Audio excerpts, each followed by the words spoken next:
Yep, Skeletor really is a bit of a...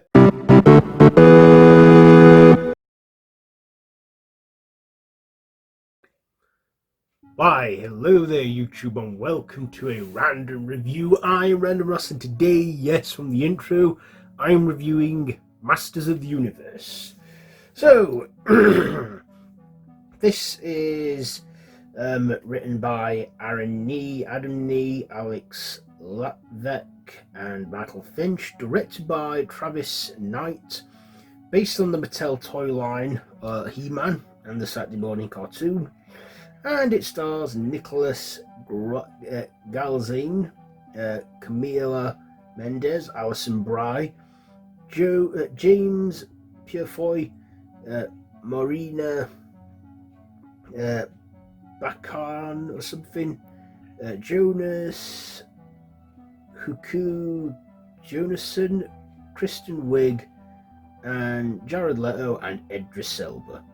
So the film follows Prince Adam as he returns home to his home planet of Eternia after laying low on Earth for 15 years, and he takes on his destiny to become He-Man and,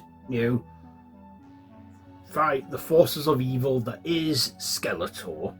So that is the plot there. So what did I like about this one? Well, first, it was a lot better than the 1987 film we got. I mean, of course, the 2017, not 2017, the 1987 film with Dolph Lundgren and Frank Langella and Courtney Cox. That was a massive bomb, and I've never really sat down and properly watched that one because I've been told how bad it is. But this one, I thought I'd go and see it. I used to watch the classic show when they reran it in the 90s, and even the remake of the series from the 2000s. So I know what He-Man is, and yeah, I liked our main characters, especially Nicholas Galitzine, who played Adam Glenn or He-Man. I don't know if he really bulked up when he transforms into He-Man, but if it is, those are good effects for him on there, so he looked pretty good there.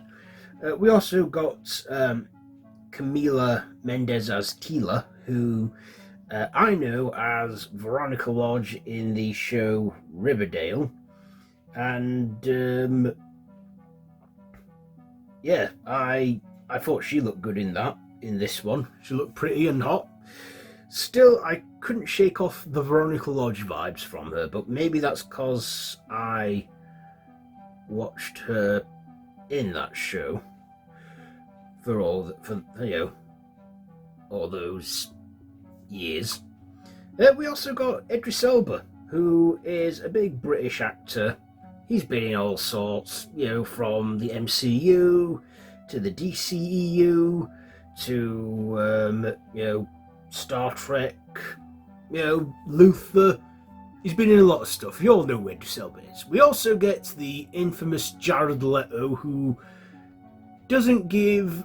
Well, let's just say he's not had a good track with movies lately, from the likes of Suicide Squad to Morbius to what else is he? To Tron Ares.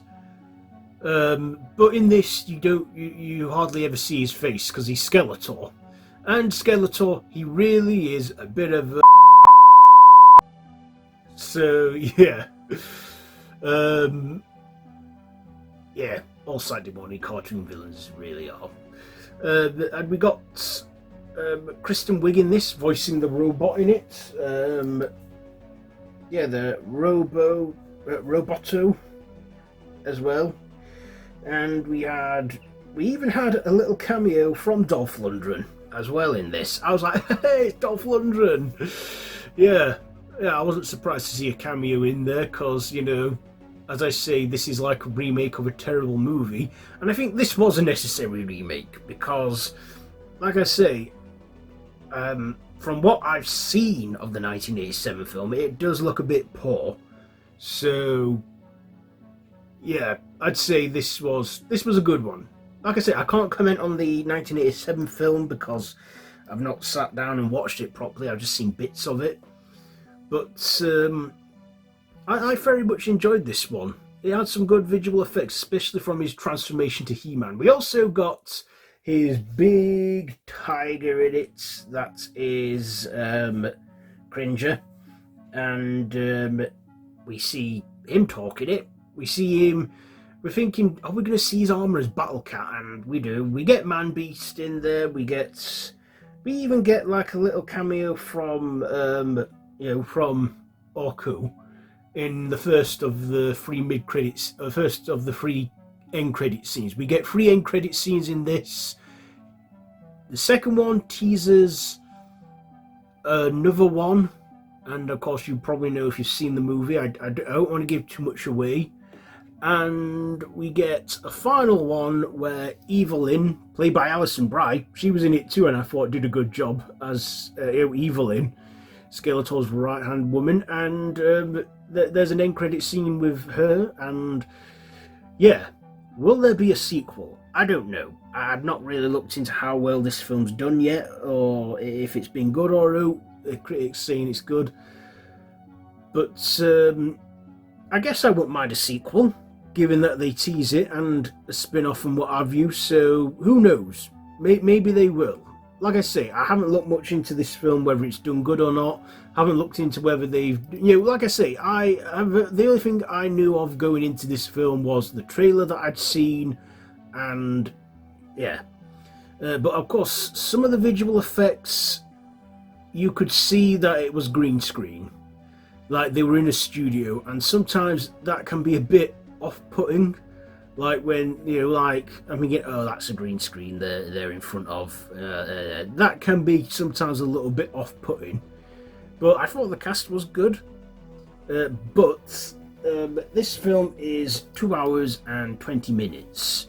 2 hours and 20 minutes, so a bit of a long watch. But I got through it. I watched it. I will say there are a few scenes which could have been removed because I found them a bit boring, and at one point I actually had to stand up, stretch, snap myself out of it a bit because I was feeling a little drowsy. Got a bottle of water, downed it, and that to keep awake and focused on the film. But this is definitely a fun popcorn flick. It's definitely a fun popcorn flick, and they get a lot of the the characters right in it this time round. And we do see them go to Earth when he's like laying low for a while and that, but then we soon return to Eternia. I love the designs of the characters and the Castle Grayskull.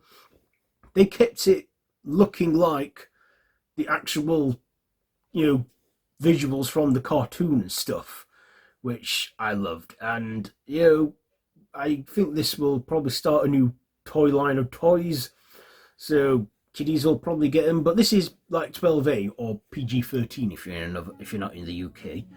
But yeah, Jared Leto's performance as Skeletor, he was menacing and evil, but also very, he was a bit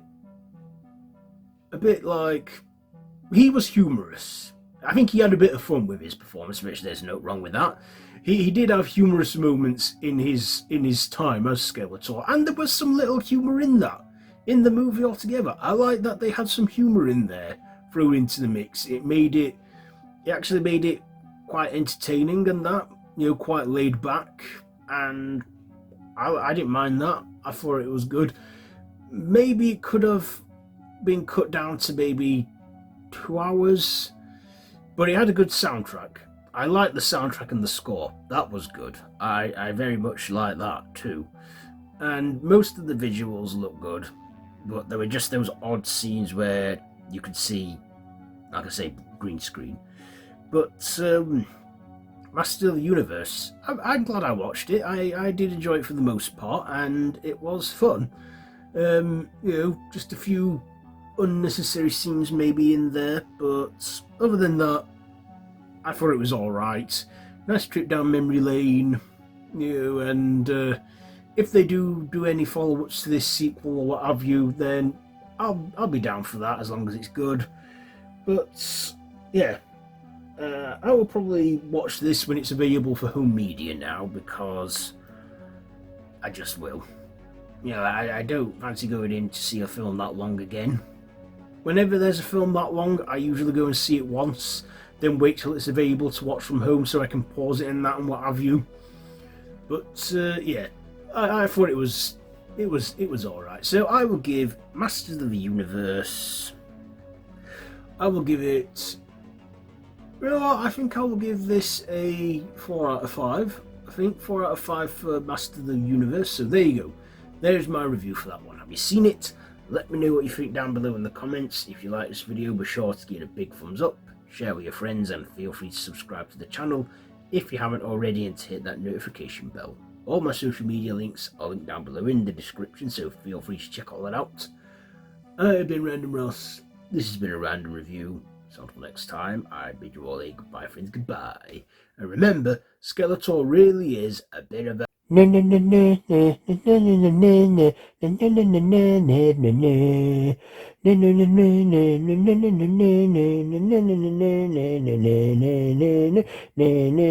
He-Man. Dun, dun, dun, dun. Dun, dun, dun, dun, dun.